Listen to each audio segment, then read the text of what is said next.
Masalah lingkungan itu makin jadi faktor yang sangat menentukan.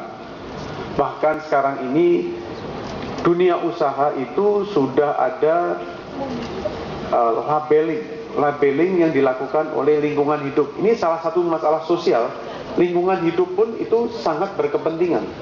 Jadi pabrik-pabrik ataupun usaha-usaha itu mereka setiap tahun sekarang dinilai oleh Kementerian Lingkungan Hidup.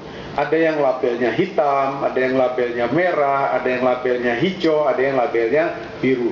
Dan itu akan jadi concern dari masyarakat. Anda tahu ada pabrik yang bangkrut, sudah punya ratusan ribu karyawan terpaksa ditutup karena produknya tidak pernah mau diterima di negara-negara Eropa dan negara Amerika.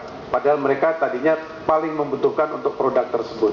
Karena penilaian mereka, Anda waktu memproduksi tidak memperhatikan lingkungan hidup. Itu jadi concern ke depan. Jadi mengenai social awareness ini juga satu faktor. Masalah lingkungan, sosial ini juga faktor.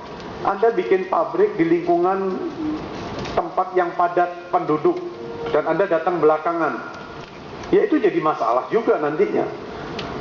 Kan nggak aneh kadang-kadang kita dengar semua orang itu kadang-kadang pabrik itu dicegat di jalannya, nggak boleh masuk, barang-barangnya raw material nggak bisa masuk, berhari-hari pabrik itu lumpuh.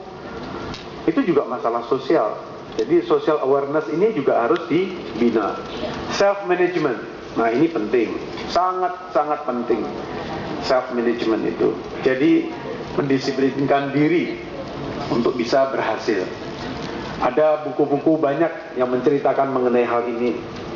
Untuk bagaimana Anda disiplin. Sebagai contoh yang kecil, misalnya kalau Anda punya usaha kecil, sering kenapa usaha kecil kita itu nggak pernah berkembang.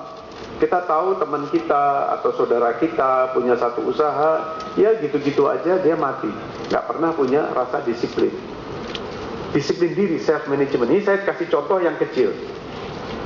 Karena mereka tidak bisa mendisiplinkan bagaimana mengelola usaha itu. Dia campur keuangan pribadi dengan keuangan usahanya. Jadi kalau lagi dia punya modal sedikit, dibikin, dia punya usaha, mungkin bikin warung bakso, begitu dia perlu, dia nggak pernah bedakan. Apakah dia bisa tahu bahwa ini keuntungannya berapa warung bakso saya dengan kebutuhan hidup dia. Dia campur aja, kalau lagi kapan perlu, dia ambil, dia tarik, melebihi sebenarnya yang dibolehkan seharusnya untuk bisa supaya warung bakso ini survive. Ada